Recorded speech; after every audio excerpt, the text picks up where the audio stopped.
আলাইকুম রহমতুল্লাহি ওবারাকাতু। দূরে ও কাছের দেশ ও প্রবাসে যারা দেখছেন সবাইকে মোবারকবাদ, ধন্যবাদ জানাচ্ছি। সম্মানিত সুধী, অত্যন্ত গুরুত্বপূর্ণ একটি বিষয় নিয়ে আমরা উপস্থিত হলাম। আমরা ইদানিং দেখতে পাচ্ছি, যখন আমরা নামাজের মধ্যে সূরা ফাতিহা তেলাওয়াত করি, সূরা ফাতিহা তেলাওয়াত করা শেষ হওয়ার পরে আমরা দেখি কিছু লোক আমিন জোরে বলে, আবার কিছু গোপনে বলে। আমিন জোরে হবে নাকি আস্তে হবে, এই বিষয়টা নিয়ে আমরা এখন আমাদের সমাজের মধ্যে দেখতে পাচ্ছি দুই শ্রেণীর লোকের মধ্যে দ্বিধাভক্তি দেখা যাচ্ছে, আজকে সময় বিশৃঙ্খলা দেখা যাচ্ছে। সম্মানিত সুধী, আসুন সে আমিন কি জোরে হবে নাকি আস্তে হবে, আমরা সে সম্পর্কে একটু কোরআন হাদিসের আলোকে আমরা জেনে নেওয়ার চেষ্টা করি। প্রথমত, যারা আমিন জোরে বলেন তারা শুধুমাত্র একটি হাদিস মাধ্যমে, তাও তিরমিজি শরীফের একটি হাদিসের ভুল ব্যাখ্যা করে আমিন জোরে বলার চেষ্টা করতেছেন। আজকে সমাজের মধ্যে তারা বিশৃঙ্খল সৃষ্টি করার অপচেষ্টা চালিয়ে যাচ্ছেন। সম্মানিত সুধী, আসুন আমরা যে হাদিসটির মাধ্যমে তারা আমিন জোরে বলে প্রমাণ করতে চায়, আমরা সে হাদিসটির সঠিক বিশ্লেষণ কি হবে, সঠিক অর্থ কি হবে, আমরা আগে সেটা জেনে নিই। দেখুন, তারা যে হাদিসটি উপস্থাপন করেন, এই কিতাবটির নাম হলো সুনানে তিরমিজি। সেই সুনানে তিরমিজির মধ্যে হাদিস নাম্বার হলো 248 নম্বর হাদিস, কিতাবুস সালাত হাদিস নাম্বার। এখানে ওয়াইল ইবনে হুজুর থেকে হাদিসটা বর্ণিত। রাসূল পাক সাল্লাল্লাহু আলাইহি সাল্লামের সাহাবী হযরত ওয়াইল ইবনে হুজুর বলেন যে ক্বালা, তিনি বলেন, সামিতুন নবী সাল্লাল্লাহু আলাইহি সাল্লাম, আমি নবী করিম সাল্লাল্লাহু আলাইহি সাল্লামকে বলতে শুনেছি, ক্বারাআ গায়রিল মাগদুবি আলাইহিম ওয়ালাদ দালিন, যখন রাসূল পাক সাল্লাল্লাহু আলাইহি সাল্লাম গায়রিল মাগদুবি আলাইহিম ওয়ালাদ দালিন পড়তেন, ফাকালা, তিনি আমিন আমিন বলতেন। ও মাদ্দা বিহা সৌতাহু, এই মাদ্দা শব্দটির ভুল ব্যাখ্যা করে আজকে তারা মানুষকে গুমরাহি করে দিচ্ছে।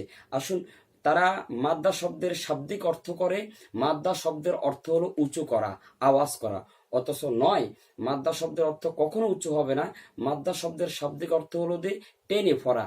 দেখুন, আজকে একটি শব্দের ভুল অর্থ করার কারণে আজকে মানুষকে কোথায় থেকে কোথায় নিয়ে যাচ্ছে।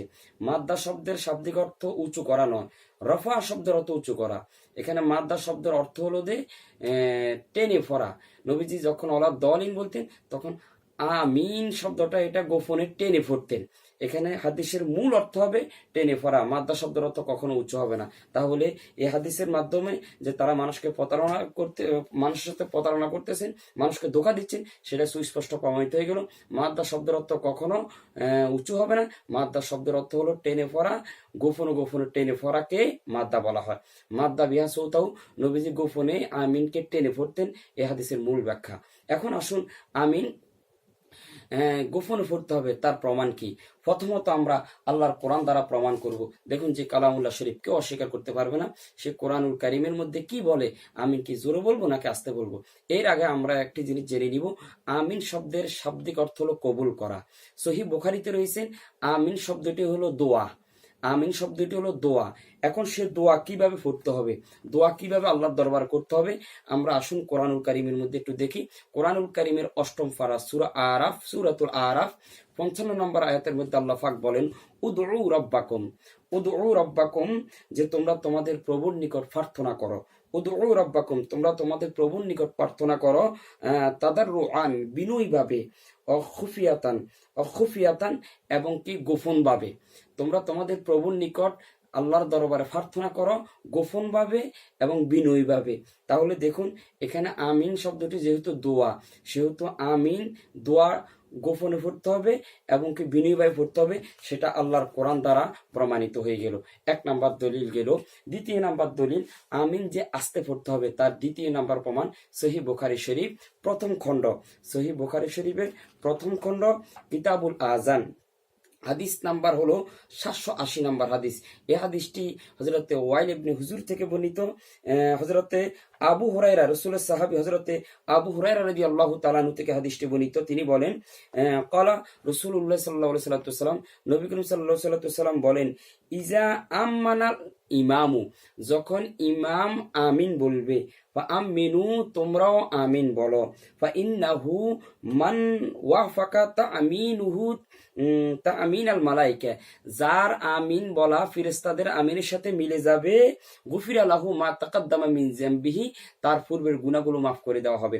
সম্মানিত সুধী, এখানে নবীজি বলতেছেন তোমরা ইমামের সাথে আমিন বলো, যার আমিন ফেরেশতাদের আমিনের সাথে মিলে যাবে তার পূর্বের গুনাহগুলো আল্লাহ পাক ক্ষমা করে দিবেন। তাহলে দেখুন, ফেরেশতাদের আমিন আমরা কি কখনো শুনেছি? ফেরেশতাদের আমিন আমরা নিজ কান দিয়ে কখনো শুনি নাই। তার মানে ফেরেশতারা আমিন বলে সেটা গোপন, আর আমরাও আমিন বলি গোপন। তাহলে আমাদের আমিন ফেরেশতাদের আমিনের সাথে মিলে যাচ্ছে। আর আল্লাহর নবী বলেন যার আমিন ফেরেশতাদের আমিনের সাথে মিলবে তার গুনাহগুলো মাফ হয়ে যাবে। তাহলে এই হাদিসের মাধ্যমে প্রমাণিত হয়ে গেল, সহিহ বুখারীর হাদিসের মাধ্যমে, যে আমিন বলতে হবে গোপনে। গোপনে বললে ফেরেশতাদের আমিনের সাথে মিলে যাবে, আর ফেরেশতাদের আমিনের সাথে মিললে আল্লাহ পাক জীবনের গুনাহগুলো ক্ষমা করে দিবে। সম্মানিত সুধী, এটা গেল দ্বিতীয় নাম্বার দলিল। এরপর আসেন তৃতীয় নাম্বার দলিল। এই কিতাবটির নাম হলো মুসনাদ আহমদ, প্রায় 16 খণ্ডের কিতাব। এটি হলো 11তম খণ্ড। মুসনাদ আহমদ যিনি লিখেছেন, এই কিতাবের মুসান্নিফের নাম হলো ইমাম আহমদ ইবনে হাম্বল, যিনি ইমাম বুখারী রাহমাতুল্লাহি আলাইহির উস্তাদ ছিলেন। সেই মুসনাদ আহমদের মধ্যে হাদিস নাম্বার হলো 18,756 নম্বর হাদিস। 18,756 নম্বর হাদিসের মধ্যে তিনি ওয়াইল ইবনে হুজুর থেকে একটি হাদিস বর্ণনা করেন। তিনি বলেন, সাল্লা বিনা রাসূলুল্লাহ সাল্লাল্লাহু আলাইহি সাল্লাম, যে নবী করিম সাল্লাল্লাহু আলাইহি সাল্লাম যখন আমাদের সাথে নামাজ পড়তেন, ফালাম্মা ক্বারা, যখন তিনি কেরাত পড়তেন, গায়রিল মাগদুবি আলাইহিম ওয়ালাদ-দাল্লিন, যখন তিনি গায়রিল মাগদুবি আলাইহিম ওয়ালাদ-দাল্লিন বলতেন, ক্বালা, তিনি বলতেন আমিন, আমিন বলতেন, ও আকফা বিহা সৌতাহু, এবং তিনি আমিনকে গোপন করতেন, তার আওয়াজ আমিন দিয়ে বলতেন, এই আওয়াজকে তিনি গোপন করতেন। তাহলে দেখুন স্পষ্ট ক্লিয়ার, আকফা এটা খুফি থেকে, অর্থাৎ গোপন করা, অর্থাৎ তিনি তার আওয়াজকে গোপন করতেন, খুফি করতেন, অর্থাৎ আওয়াজ আমিন বলাকে জোরে বলতেন না। তাহলে ইমাম বুখারীর ওস্তাদ মুসনাদ আহমদের ইমাম আহমদ ইবনে হাম্বলের হাদিসের মাধ্যমে প্রমাণিত হয়ে গেল যে আমিন গোপনে পড়তে হবে, জোরে আওয়াজ করে পড়া যাবে না। এটা গেল তৃতীয় নাম্বার দলিল। এরপরে আসুন চতুর্থ নাম্বার। দেখুন, এটি হলো সুনানে সিয়াসিত্তার অন্যতম আরেকটি গ্রন্থ, সুনানে আবি দাউদ শরীফ। সুনানে আবি দাউদ শরীফের মধ্যে আল্লাহর নবী কি বলেন দেখুন। এটা হাদিস কিতাবুস সালাত, কিতাবুস সালাত, হাদিস নাম্বার হলো 777 নম্বর হাদিস। হাদিস নাম্বার হলো 777 নম্বর হাদিস। এই হাদিসটি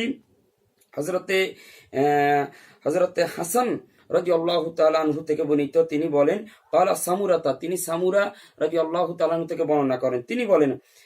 তিনি বলেন হাফিজতু সাকতাইনি ফিস সালাতে, যে আমরা নবীজি থেকে বলতে শুনেছি যে হাফিজতু সাকতাইনি ফিস সালাতে, যে তোমরা নামাজের মধ্যে দুই জায়গায় গোপন করো, অর্থাৎ গোপন করো, ফোকাস করিও না, দুইটি স্থান। এর মধ্যে একটি স্থান হলো সাকতাতান ইজা কাব্বারাল ইমানু হাত্তা ইয়াকরাউ, যখন ইমাম সাহেব আল্লাহু আকবার বলবে, অর্থাৎ আল্লাহু আকবার আমরা তাকবীরে উলা বলার পরে আমরা যে সানা পড়ি, এইটাকে বলা হয়েছে সাকতাইন, সাকতা, প্রথম সাকতা। নবীজি বলছেন এই সানাকে তোমরা গোপন করো। দেখুন দ্বিতীয় নাম্বার রসুল বলতেছেন, ও সাকতাতান ইজা ফারাগা মিনাস সালাতে মিনাল ফাতিহাতিল কিতাব, আর যখন দ্বিতীয় সাকতা হলো যখন তোমরা ফাতিহা শেষ করবে, অর্থাৎ ফাতিহা শেষ করার পরে আমরা যা আমিন বলি, এই আমিন বলার ক্ষেত্রে তোমরা সাকতা করো, অর্থাৎ গোপন রাখো। তাহলে আবু দাউদ শরীফের এই হাদিসের মাধ্যমে প্রমাণিত হয়ে গেল যে আমাদেরকে সাকতা করতে হবে, আমিন গোপন পড়তে হবে, সেটা এই হাদিসের মাধ্যমে প্রমাণিত হয়ে গেল। এরপর সর্বশেষ তিরমিজি শরীফের আরেকটি দলিল বলে আমি শেষ করব।